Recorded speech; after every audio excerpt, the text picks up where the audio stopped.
Bonjour et bienvenue dans cette toute nouvelle vidéo dédiée aux étudiants qui sont en études supérieures. L'objectif de la vidéo est très simple ici. On va apprendre à résoudre une équation différentielle avec un second membre qui n'est pas nul, ok, tout simplement.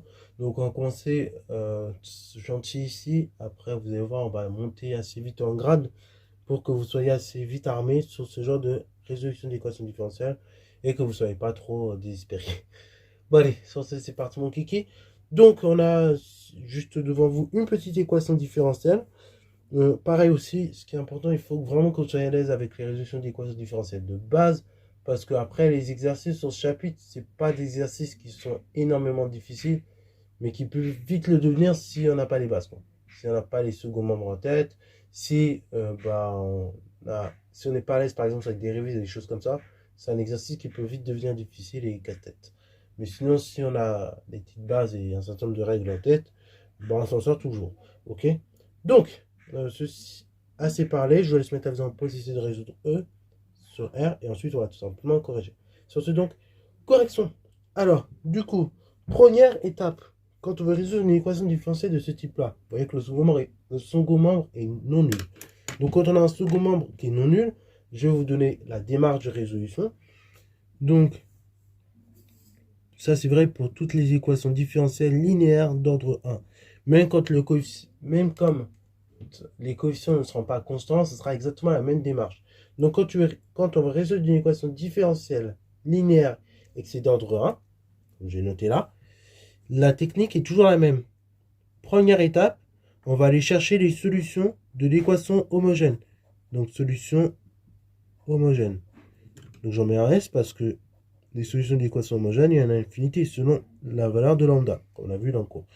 Une fois qu'on a allé chercher les solutions de l'équation homogène, il nous faut donc les solutions particulières. Alors solution particulière, tout dépend, hein. Il peut en avoir une, il peut en avoir plusieurs, tout dépendra des situations. On verra ça dans les minutes qui suivent. Donc, solution particulière. Et enfin, une fois que vous avez les deux solutions, vous faites une conclusion. Donc ça veut dire que vous dites que solution de E, qui est l'équation différentielle, et c'est tout simplement 1 plus 2. Donc pour avoir la solution de votre équation, vous prenez les solutions homogènes, vous additionnez les solutions particulières, et l'ensemble de tout ça vous donne l'ensemble des solutions de E. Ok. Voilà. Donc ça, c'est la démarche de résolution pour résoudre une telle équation, pour résoudre des équations différentielles linéaires d'ordre 1. On va pas se prendre la tête, hein. On va appliquer la démarche à la lettre. Donc tout d'abord, on résout l'équation donc homogène associée à E,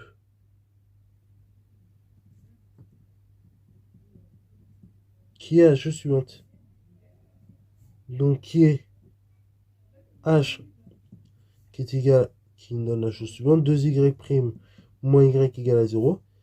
Et donc cette série équivalente à y' moins 1 demi 2y égale à 0. Ok. Oui, l'équation homogène, c'est pas compliqué, c'est la même équation, mais juste un 0 à la place du second membre. Ok, bravo.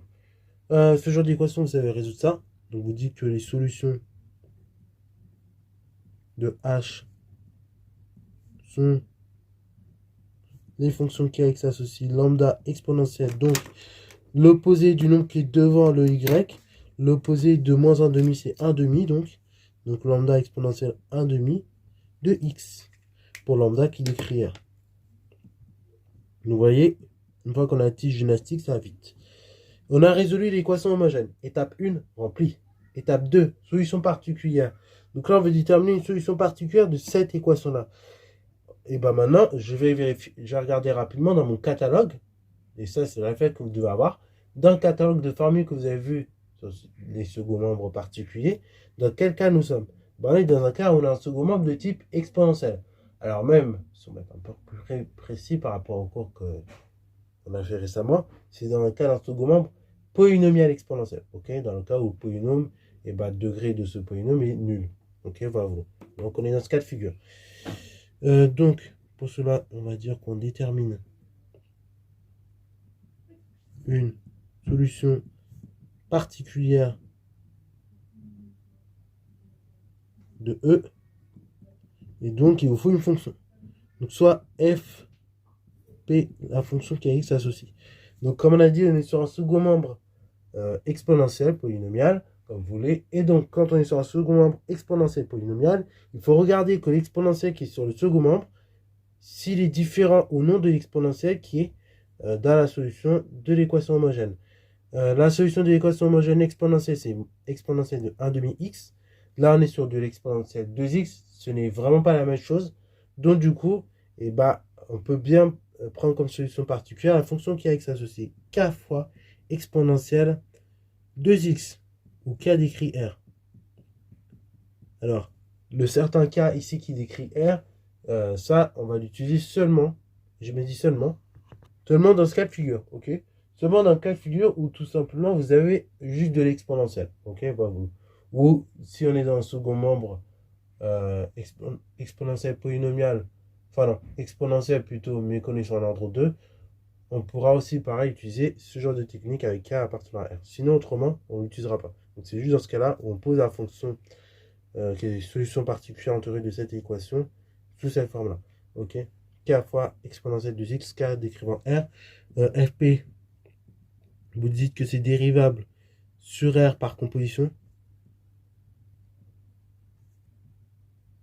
Et une fois que vous avez dit ça, que c'est dérivable sur r par composition, et ben vous calculez la dérivée. Donc, quel que soit x appartenant à r, fp' de x égale, donc, vous dérivez ce qu'il y a dans l'exponentielle. Donc, dérivée de 2x, c'est 2. Donc, ça fait 2k exponentielle 2x. Nickel. Bon, du coup, on en est là. Et on va dire que maintenant, fp, solution de E, ça équivaut à quoi? Bah, fp, c'est solution de E, ça équivaut à dire que, quel que soit x appartenant à R, j'ai fp' de x multiplié par 2 moins fp de x qui est égal à exponentielle 2x. C'est-à-dire que, quel que soit x appartenant à R, j'ai, donc là, j'ai quoi? 2k exponentielle 2x moins k exponentielle 2x qui est égal à exponentielle 2x. Après, réduction. Donc là, l'exponentielle, je rappelle, c'est une fonction qui ne s'annule pas sur R. Donc, quel que soit x appartenant à R, l'exponentielle est toujours différente de 0. Donc, ça veut dire que je peux réduire. J'aurai donc 2k moins k, k égale 1. Ok, voilà. Alors, attention tout de même, n'allons pas trop vite. Donc là, c'est 2 fois fp' de x. Donc, c'est 2 fois 2k. Donc, 4k. Voilà. Et donc, on a 3k égale 1. Ok? Parce que du coup, 4k moins k, ça fait 3k.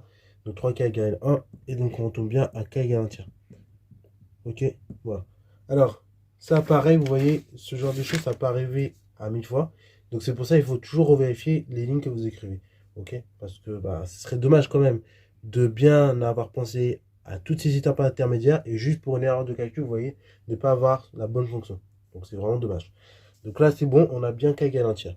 Donc, conclusion. La fonction qui a x associe. Donc, la fonction fp de x qui associe 1 tiers de exponentielle de x et solution particulière de E.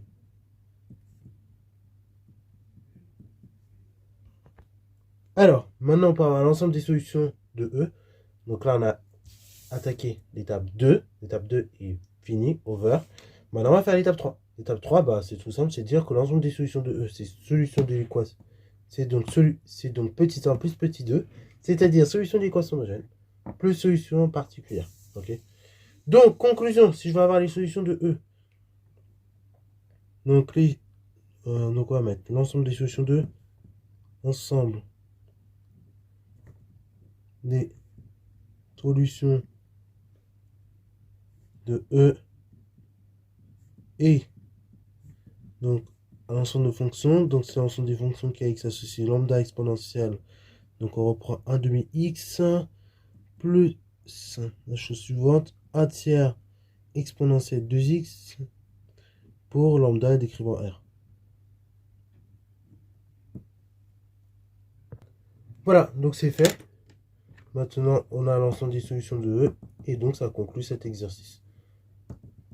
Donc voilà, J'espère que la vidéo t'a plu. Si c'est le cas, n'hésite surtout pas à la liker, commenter et bonne à toi en mathématiques et en sciences.